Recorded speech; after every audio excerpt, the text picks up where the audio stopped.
जय हिंद बच्चों, मैं राम चौधरी स्वागत करता हूं आप सभी का हमारे चैनल रुद्र फिजिक्स क्लासेस में। आज हम बात करेंगे behaviour of plane wave front for the prism, lens and mirror. साथ ही साथ हम सुपरपोजिशन और इंटरफियरेंस के बारे में भी डिस्कस करेंगे। तो देखिए, हमने प्लेन वेव फ्रंट के बारे में स्टडी किया कि प्लेन वेव फ्रंट जब भी किसी रिफ्रैक्टिंग सरफेस पे इंसिडेंट होता है, यानी कि उसका रिफ्रैक्शन होता है या उसका रिफ्लेक्शन होता है, तो किस टाइप से हम प्लेन वेव फ्रंट के थ्रू रिफ्लेक्शन या रिफ्रैक्शन को एक्सप्लेन करते थे। अब हम उसी प्लेन वेव फ्रंट के बिहेवियर को समझेंगे किसी प्रिज्म, किसी लेंस या किसी मिरर के लिए। हम स्टार्ट करेंगे प्रिज्म से। सपोज हमारे पास एक प्रिज्म है, हम एक प्रिज्म मान लेते हैं। सपोज ये एक प्रिज्म है इस टाइप से, ये हमारा एक प्रिज्म है। अगर हम इस प्रिज्म पर प्लेन वेव फ्रंट के बिहेवियर को समझें तो देखिए, हम केवल डायग्राम से स्टडी डायग्राम समझेंगे। हमको इसमें कोई भी कैलकुलेशन या कोई भी थियोरेटिकली डिस्क्रिप्शन नहीं देना है। केवल डायग्राम को हम यहाँ पे समझते हैं कि प्लेन वेव फ्रंट अगर इस पे इंसिडेंट होगा तो कैसे बिहेव करेगा, कैसा रहेगा। मान लीजिए कोई भी प्लेन वेव फ्रंट, सपोज एक प्लेन वेव फ्रंट है इस टाइप से, एक प्लेन वेव फ्रंट ये रहा, ये एक प्लेन वेव फ्रंट इस पे इंसिडेंट होता है। जब ये प्लेन वेव फ्रंट इस पे इंसिडेंट होगा तो क्या होगा, ये देखिए धीरे धीरे ऐसे करके क्या करेगा, आगे बढ़ेगा और ये आगे बढ़ता जाएगा और बढ़ते बढ़ते क्या होगा, ये इसकी सरफेस पे आएगा। मान लीजिए ये वेव फ्रंट आपका आया इस टाइप से, ये वेव फ्रंट आपने माना है, वेव फ्रंट का ये पॉइंट मान लीजिए आपने मान लिया ए और ये पॉइंट मान लिया बी। ये वेव फ्रंट मान लीजिए ए बी वेव फ्रंट है, ये इस टाइप से प्लेन वेव फ्रंट है, ये इस टाइप से आगे बढ़ रहा है और वेव फ्रंट का पॉइंट ए प्रिज्म की सरफेस पे इंसिडेंट होता है।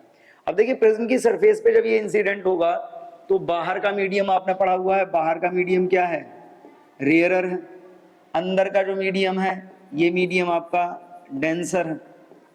अब क्या होगा, देखिए पॉइंट बी से चलने वाली जो सेकेंडरी वेव्स होंगी, वेव फ्रंट का हर पॉइंट क्या होता है, ए और बी के बीच में अगर हम बात करते हैं तो ए और बी के बीच में इनफाइनाइट पॉइंट हमको मिलेंगे मीडियम के।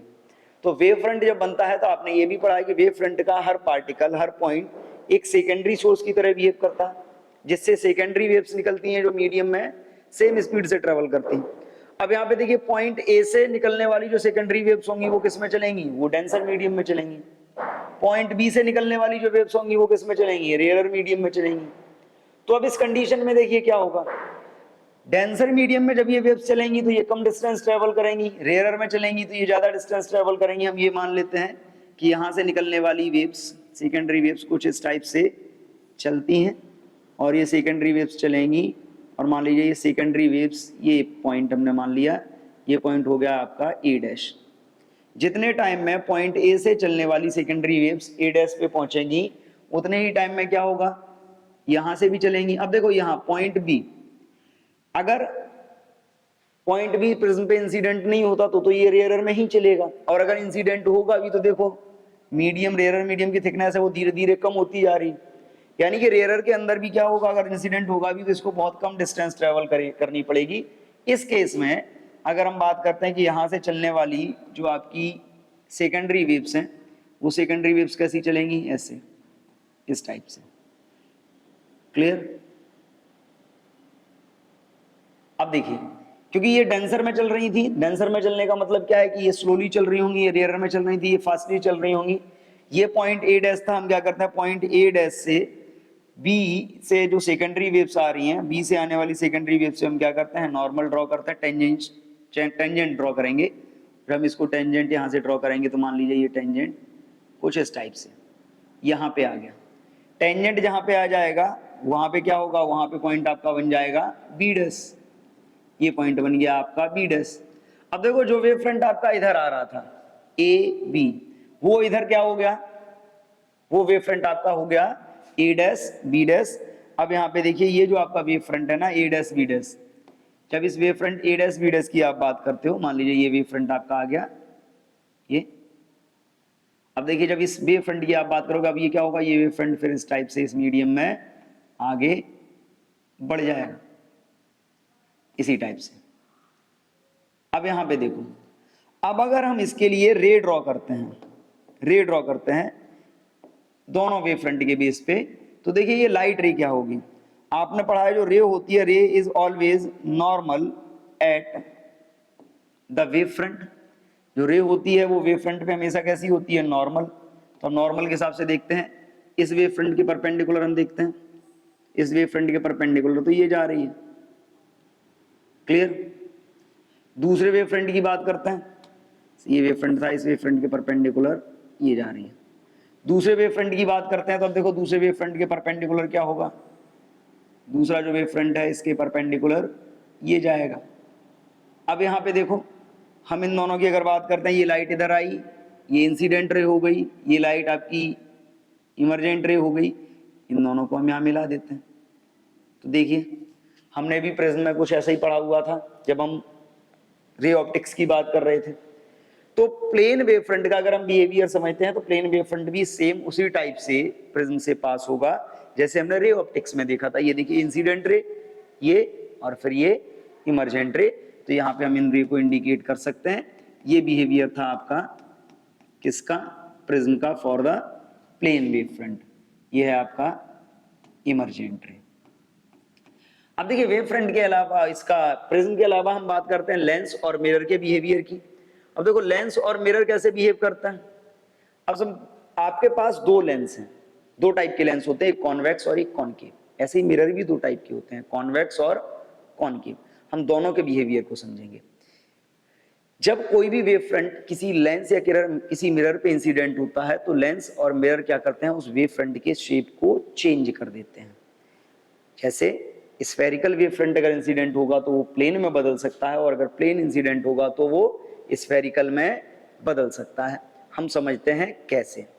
अब यहाँ पे देखिए सपोज आपके पास एक लेंस है, हम पहले स्टार्ट करते हैं कॉन्वेक्स लेंस से। मान लीजिए आपके पास एक लेंस है, कॉन्वेक्स लेंस हम लेते हैं, ये कॉन्वेक्स लेंस है, और इस कॉन्वेक्स लेंस पे एक वेव फ्रंट इंसिडेंट होता है। वेव फ्रंट इंसिडेंट होता है, हम ये मानते हैं कि इस पे एक वेव फ्रंट इंसिडेंट हुआ आपका कुछ इस टाइप से, प्लेन वेव फ्रंट ये आया, ठीक है, ये वेव फ्रंट आ रहा है इस पे।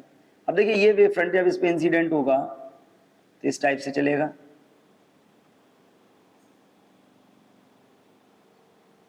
अब देखिए इस वेव फ्रंट की अगर हम बात करते हैं तो ये वेव फ्रंट इस पे इंसिडेंट हुआ, हम ये मान के चलते हैं कि आपका यहां पे जो लेंस है कुछ इस टाइप से रखा हुआ है,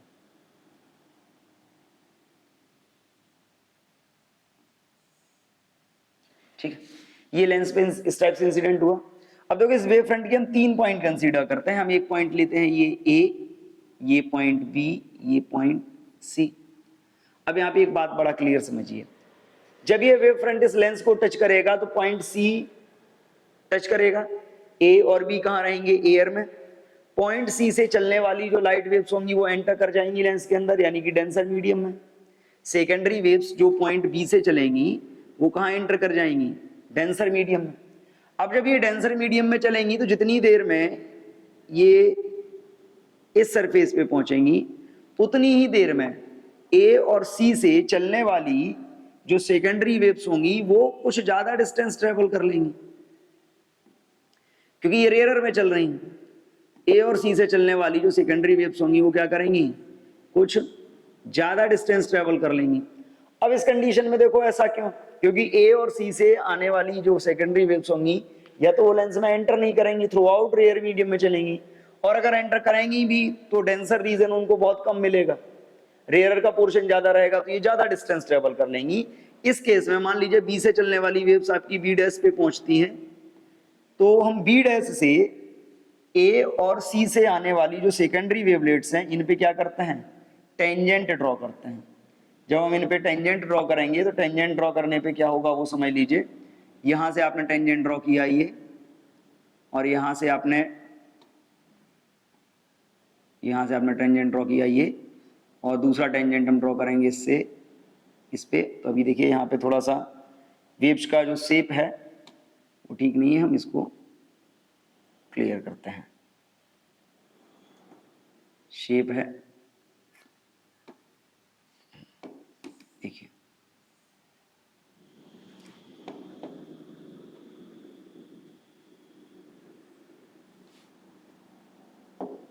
देखिए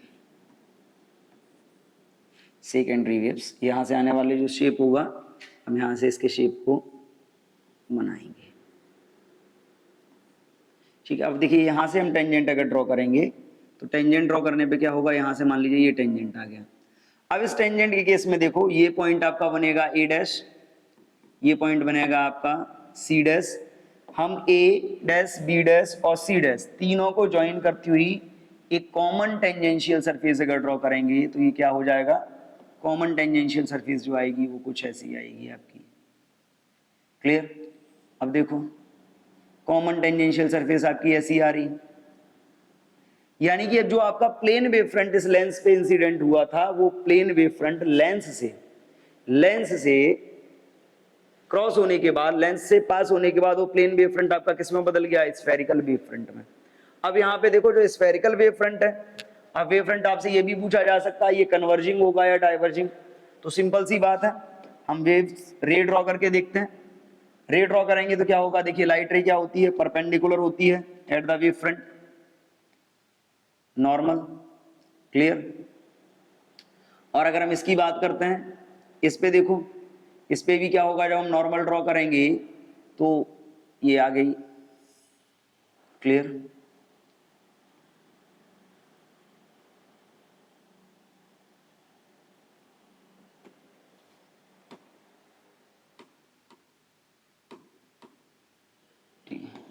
ठीक है, अब यहाँ पे देखो, यहां से अगर हम ड्रॉ करते हैं तो क्या होगा, ये अगर नॉर्मल को हम कंटिन्यू रखेंगे तो क्या होगा, ये ऐसी जाएगी, ये ऐसी जाएगी, और ये देखो ये दोनों वेव्स क्या हो रही हैं, आपको एक पॉइंट पे मिलती हुई दिखाई दे रही हैं। तो ये जो आपका प्लेन वेव फ्रंट था वो कन्वर्ट हो जाएगा स्फेरिकल वेव फ्रंट में, और वो भी कैसा रहेगा, कन्वर्जिंग नेचर का रहेगा। ऐसे ही जब हम बात करते हैं कॉनकेव लेंस की, तो यही वेव फ्रंट मान लो कोई प्लेन वेव फ्रंट है, किसी कॉनकेव लेंस पे इंसिडेंट होता है। मान लीजिए ये एक कॉनकेव लेंस है और एक प्लेन वेव फ्रंट इस कॉनकेव लेंस पे इंसिडेंट हुआ। कॉनकेव लेंस पे जब इंसिडेंट होगा तो क्या चेंजेस देखने को मिलेंगे, अब वो देखिए। वेव फ्रंट आपका प्लेन है और ये प्लेन वेव फ्रंट आपका ऐसे चल रहा है, ये देखिए आप यहां से स्टार्ट करते हो, ये वेव फ्रंट आपका ऐसा चल रहा है, और देखिए मान लो ये इस टाइप से इंसिडेंट हुआ। ठीक है, ये इस टाइप से इंसिडेंट होता है लेंस पे। अब देखो इस वेव फ्रंट के 3 पॉइंट हम लेते हैं। इस वेव फ्रंट के हम 3 पॉइंट कौन कौन से लेते हैं, ये हमने लिया पॉइंट ए, ये लिया हमने पॉइंट बी, और ये लिया हमने पॉइंट सी। देखो ए और बी क्या है, लेंस पे इंसिडेंट हो रहे हैं, सी क्या है, एयर में चल रहा है। तो कंपैरिजन वाइज बात करें तो देखो जो लेंस होता है आपका कॉनकेव, उसकी थिकनेस बीच में कम होती है, तो सी से चलने वाली सेकेंडरी वेवलेट्स को क्या होगा, ज्यादातर डिस्टेंस रेयरर मीडियम में चलनी पड़ेगी, बहुत कम डिस्टेंस ही डेंसर में चलेगा। जबकि ए और बी से चलने वाले जो पॉइंट सेकेंडरी वेवलेट्स होंगे वो ज्यादा डिस्टेंस डेंसर में चलेंगे। तो इस केस में क्या होगा, जब ए और बी से चलने वाली सेकेंडरी वेवलेट्स जितनी देर में यहां पहुंचेंगी सरफेस पे, जितनी देर में ये सरफेस पे पहुंचेंगी उतनी देर में सी से चलने वाली जो सेकेंडरी वेवलेट्स हैं वो क्या होगा, वो थोड़ा सा आगे निकल जाएंगी। ये पॉइंट हो जाएगा आपका ए डैश, ये पॉइंट हो जाएगा बी डैश, ये पॉइंट हो जाएगा आपका सी डैश। तो अगर हम इस केस में क्या करते हैं, ए डैश, बी डैश और सी डैश को ज्वाइन करती हुई एक कॉमन टेंजेंशियल सरफेस ड्रॉ करते हैं, तो यहाँ पे जो कॉमन टेंजेंशियल सरफेस हमको देखने को मिलेगी वो कुछ ऐसी मिलेगी। ठीक है, अब देखिए ये जो सरफेस आपकी बनेगी, ये जो वेव फ्रंट आपका बनेगा, ये देखो फिर से स्फेरिकल वेव फ्रंट बन गया। क्लियर? ये स्फेरिकल वेव फ्रंट बन गया। अब इसके लिए हम देखते हैं ये वेव फ्रंट कन्वर्जिंग होगा या डाइवर्जिंग। तो एक सिंपल सा लॉजिक कि लाइट रेज को आप ए बी और सी पे ऐसे लेके आइए, ए बी और सी पे। ठीक है,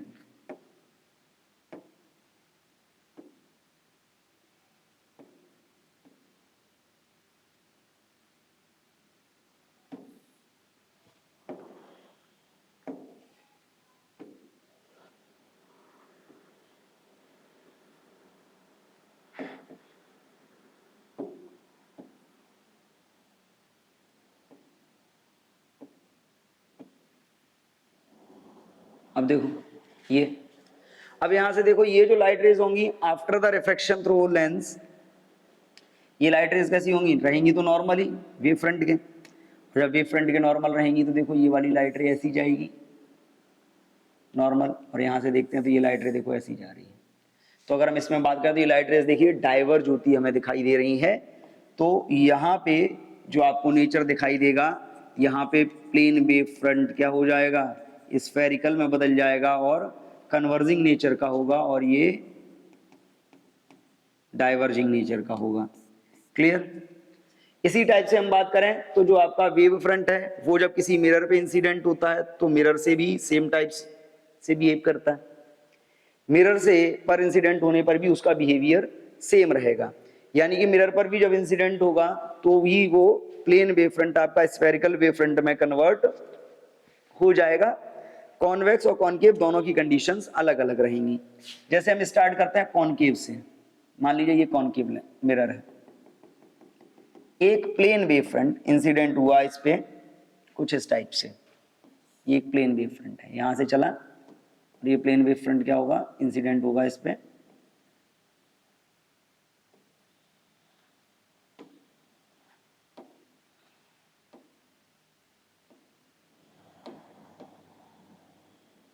ठीक है, प्लेन वेव फ्रंट इंसिडेंट हुआ,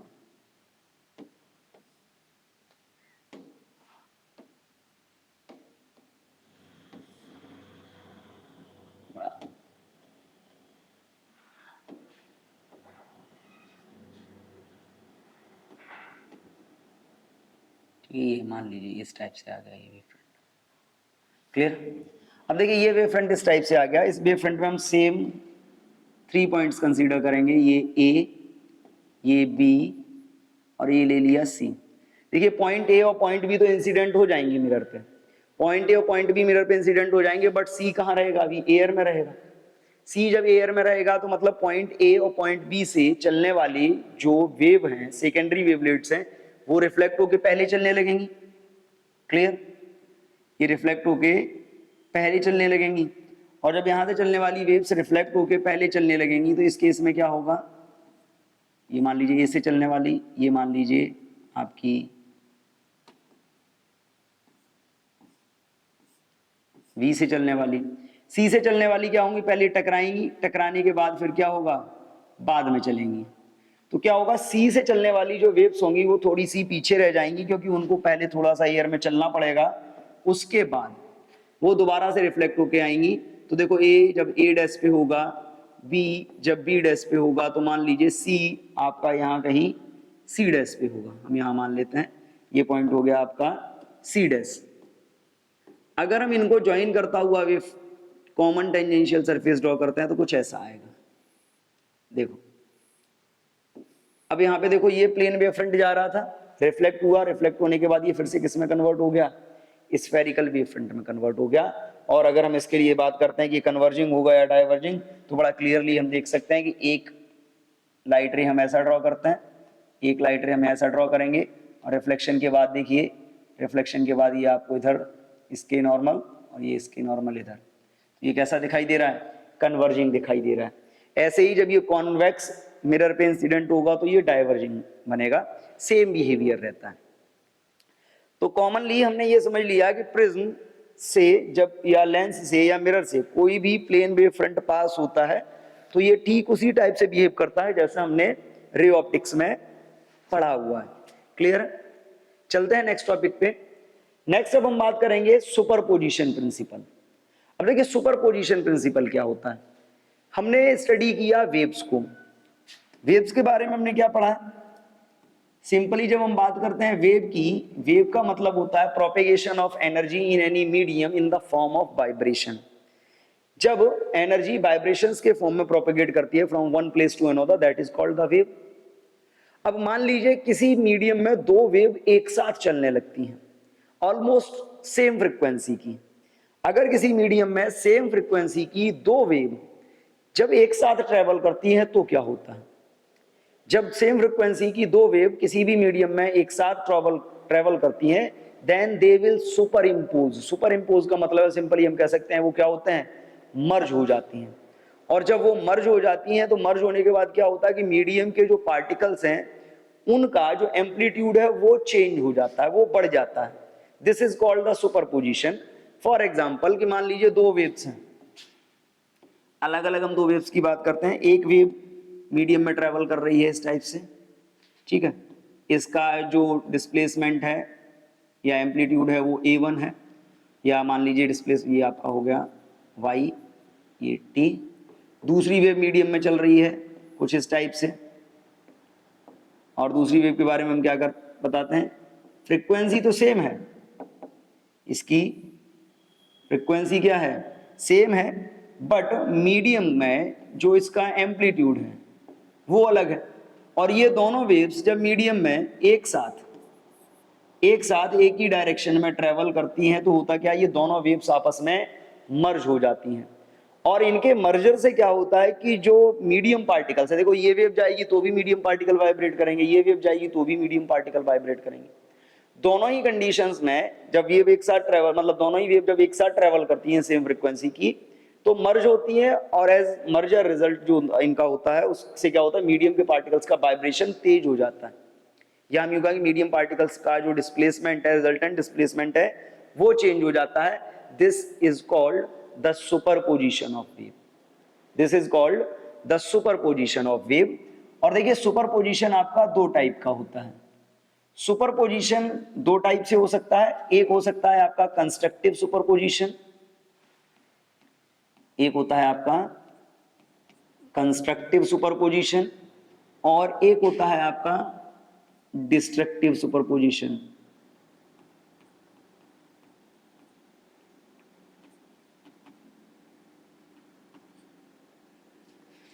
एक होता है कंस्ट्रक्टिव और एक होता है डिस्ट्रक्टिव। अब देखिए कंस्ट्रक्टिव सुपरपोजिशन क्या होता है कि मान लीजिए किसी भी मीडियम में दो वेव्स कुछ इस टाइप से ट्रेवल कर रही हैं। हमने ये माना कि कॉमन पे देखते हैं, इस टाइप से ट्रेवल करती हैं वेव्स। यहां पे देखिए एक वेव आपकी मान लीजिए इस टाइप से ट्रेवल कर रही है, इसमें पॉइंट मार्क कर लेते हैं।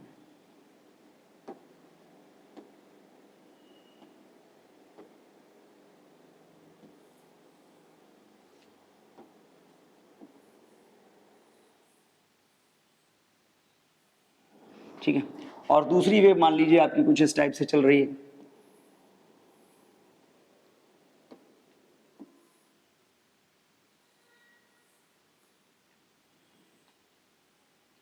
अब इन दोनों वेव्स का देखिए, दोनों वेव्स की फ्रीक्वेंसी सेम है, बट दोनों वेव्स की जो डिस्प्लेसमेंट है, हम ये कहते हैं कि इसका डिस्प्लेसमेंट है y1, इसका डिस्प्लेसमेंट है y2। जब ये दोनों वेव सेम फेज में, कैसी, सेम फेज में, किसी भी मीडियम में सेम डायरेक्शन में सेम फेज में ट्रेवल करेंगी, तो सेम फेज में ट्रेवल होने पे क्या होगा, अगर हम इस केस में देखते हैं तो इस केस में जो रिजल्टेंट डिस्प्लेसमेंट होगा वो कितना हो जाएगा, y वेक्टर इज इक्वल क्या हो जाएगा, y1 vector plus y2 vector. क्योंकि देखो तो दोनों सेम फेज में, तो सेम फेज में होने का मतलब क्या है कि हम डायरेक्टली बोल सकते हैं y is equal y1 plus y2। यानी कि जब दोनों वेव एक साथ एक ही मीडियम में, सेम फ्रीक्वेंसी की दो वेव एक साथ एक ही मीडियम में एक ही डायरेक्शन में सेम फेज में ट्रेवल करती है, तो मीडियम पार्टिकल्स का जो रिजल्टेंट डिस्प्लेसमेंट है, जो एम्पलीट्यूड है, वो बहुत ज्यादा बढ़ जाता है। यानी कि देखिए इस कंडीशन में जो आपकी रिजल्टेंट वेव बनेगी वो कुछ इस टाइप से बनेगी, एम्पलीट्यूड बहुत ज्यादा हो जाएगा। इस टाइप के सुपरपोजिशन को हम क्या बोलते हैं, this type of superposition is called constructive superposition. दूसरा होता है आपका डिस्ट्रक्टिव सुपरपोजिशन। अब देखिए डिस्ट्रक्टिव सुपरपोजिशन क्या है कि सेम कंडीशन, कि मान लीजिए कोई वेव है, किसी मीडियम में ट्रेवल कर रही हैं दो वेव्स, हम क्या मान के चलते हैं कि एक वेव आपकी ये है और दूसरी वेव सेम फेज की है, मतलब सेम फ्रीक्वेंसी की है, बट अपोजिट डायरेक्शन में ट्रेवल कर रही है, अपोजिट फेज में है, अपोजिट डायरेक्शन में। अब इसकी कंडीशन क्या होगी, अब यहां पे देखो ये मान लो इसका डिस्प्लेसमेंट y1, इसका डिस्प्लेसमेंट y2, तो यहां पे रिजल्टेंट डिस्प्लेसमेंट क्या होगा, क्योंकि डायरेक्शन अपोजिट है, तो जो रिजल्टेंट डिस्प्लेसमेंट होगा वो इनके एम्पलीट्यूड्स के डिफरेंस के इक्वल होगा, यानी कि वो हो जाएगा आपका y1 माइनस y2। तो इस सिचुएशन में जो रिजल्टेंट आएगा वो आपका कैसा आएगा, कुछ ऐसा आएगा। देखो अब यहां पे देखो, यहां पे इंटेंसिटी क्या हो गई, बहुत ज्यादा बढ़ गई, यहां पे इंटेंसिटी बहुत कम रह गई। तो जब दो वेव, सेम फ्रीक्वेंसी की दो वेव एक साथ एक ही डायरेक्शन में चलती हैं और सेम फेज की वेव्स एक साथ चलती हैं, तो उनका जो रिजल्टेंट डिस्प्लेसमेंट है वो बहुत ज्यादा हो जाता है मीडियम पार्टिकल्स का। This type of superposition is called constructive superposition.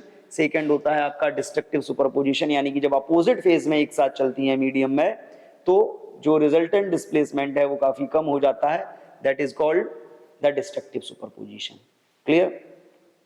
इस चैप्टर में हम सुपरपोजिशन प्रिंसिपल के बेस पे एक बहुत ही इंपॉर्टेंट कॉन्सेप्ट समझने वाले हैं, जिसको हम बोलते हैं इंटरफियरेंस ऑफ लाइट। अब देखिए इंटरफियरेंस ऑफ लाइट क्या है। जैसे हमने बात करी कि जो आपका सुपरपोजिशन है, सुपरपोजिशन में हम क्या बात करते हैं कि मीडियम में दो वेव्स एक साथ एक ही डायरेक्शन में ट्रेवल करती हैं, एक साथ एक ही डायरेक्शन में ट्रेवल करेंगी तो मर्ज हो जाएंगी, जिसको हम बोलेंगे सुपर इम्पोज करना। दो टाइप से हो सकता है, सेम फेज में होगा तो रिजल्टेंट काफी ज्यादा हो जाएगा, that is called constructive. Opposite phase में होगा तो रिजल्टेंट बहुत कम हो जाएगा, जिसको हम बोलेंगे डिस्ट्रक्टिव। इसी के बेस पे हम बात करते हैं इंटरफियरेंस। इंटरफियरेंस क्या होता है कि अगर हम बात करें दो लाइट वेव्स की, जब किसी मीडियम में सेम फ्रीक्वेंसी की दो लाइट वेव एक साथ ट्रेवल करती हैं, एक ही डायरेक्शन में ट्रेवल करती हैं, then due to the superposition of those waves, due to the superposition of those waves, the resultant intensity in medium varies point to point. यानी कि जब दो वेव एक साथ एक ही मीडियम में ट्रेवल करती हैं तो मीडियम के कुछ पॉइंट पे जो रिजल्टेंट इंटेंसिटी है वो काफी ज्यादा हो जाती है और कुछ पॉइंट्स पे रिजल्टेंट इंटेंसिटी काफी कम हो जाती है।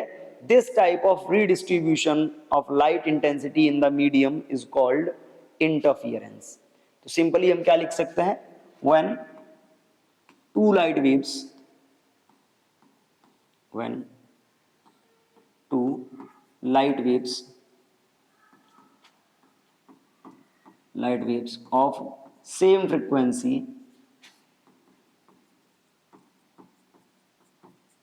propagate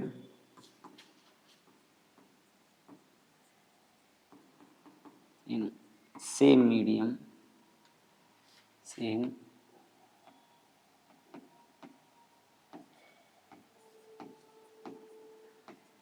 together due to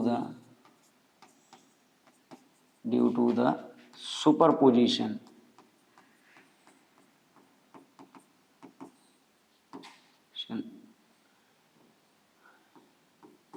waves resultant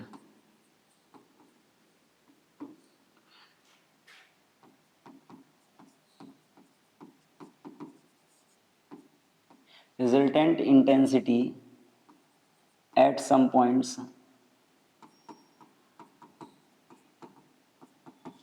is very high and at some points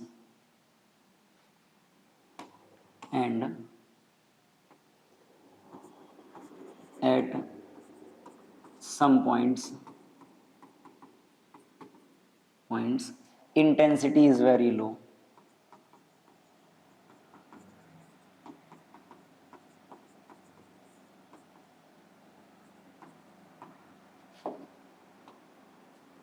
This redistribution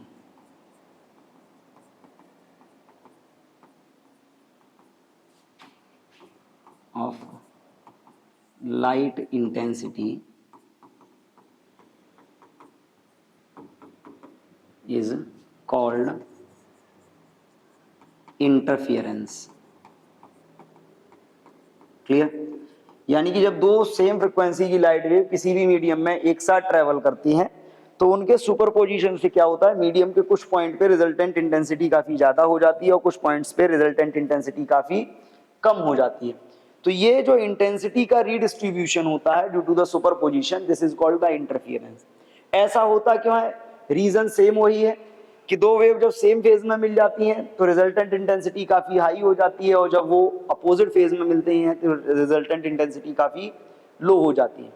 जहां वो सेम फेज में मिलती हैं रिजल्टेंट इंटेंसिटी हाई होती है, that is called the constructive interference, और जहां वो अपोजिट फेज में मिलती हैं इंटेंसिटी काफी लो होती है, that is called the destructive interference.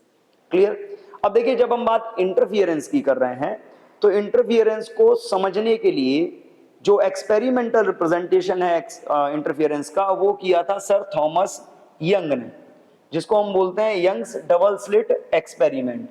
हम इस इंटरफियरेंस को डबल स्लिट एक्सपेरिमेंट के थ्रू एक्सप्लेन करेंगे नेक्स्ट वीडियो में। आज के लिए इतना ही। जय हिंद।